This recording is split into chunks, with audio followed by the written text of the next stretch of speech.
Give thanks to Allah for the moon and the stars. Praise Him all day for what is and what was.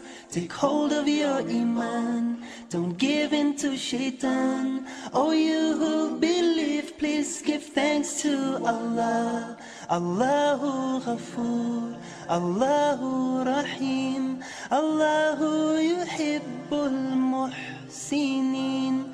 هو خالقنا ورازقنا وهو على كل شيء قدير.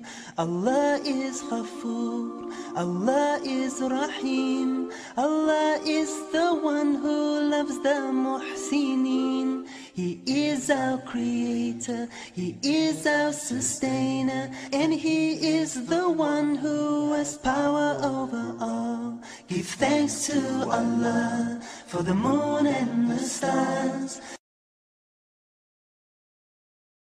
Before I became a Muslim, I think I was just for all intents and purposes, I was just a normal teenager, I suppose. I went out with friends and just did normal teenage stuff. I think I liked Britpop, I went to concerts, went to a big day out. You know, I went to high school. I was really just a very normal person, and it wasn't until I got to university that I decided that I wanted to be Muslim.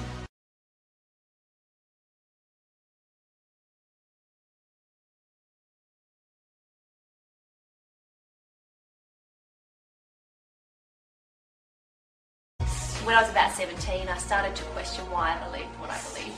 Did I believe what I did just because I'd been raised to believe it, or because I thought it was true?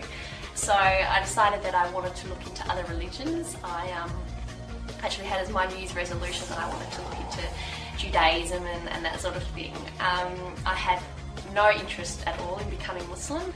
When I read about what Islam said about itself, I realised it was actually very different to what I thought. It was actually very peaceful, very egalitarian, strong emphasis on equal treatment of women, strong stance on social justice. I thought it was very intellectual religion, yet it was also very spiritual, and that really appealed to me as well. And so after a couple of years of actually looking into it and taking it seriously, it was when I was 19 that I realised that this is actually something that I really believe in.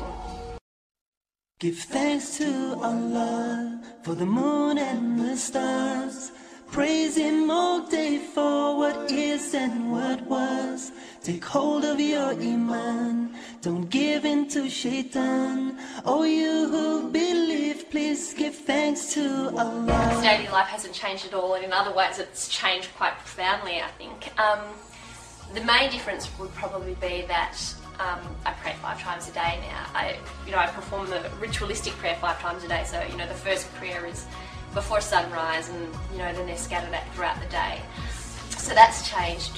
But I still feel, and obviously I wear the headscarf now, which I didn't do before I was Muslim. In other ways, I don't feel like I've changed a lot. I'm still the same person. I still crack the same stupid jokes, and I still like the same sort of things. And I've still got a lot of the same cool friends I had before, and some cool new friends that I've made since becoming Muslim, some of whom are Muslim and some aren't.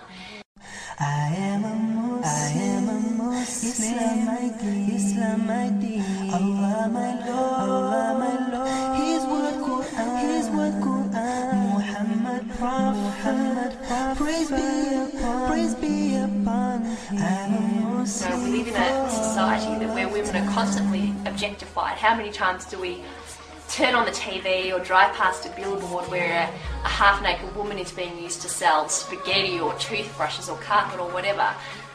By wearing the hijab, these women are saying, I don't want to be a part of that, and I want to be taken more for my mind than the size of my chest or how long my legs are or what kind of hair I have or anything like that.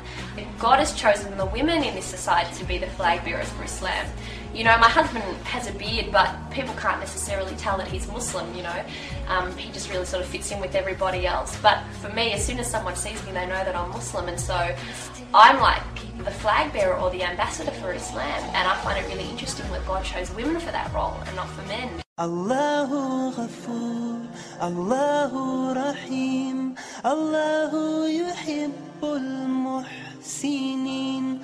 هو خالقنا ورازقنا وهو على I think كل there certainly شيء are stereotypes قدير. of Muslims. You know, people will assume that I'm oppressed or that I don't speak English or that sort of thing, or assume that my husband is a terrorist or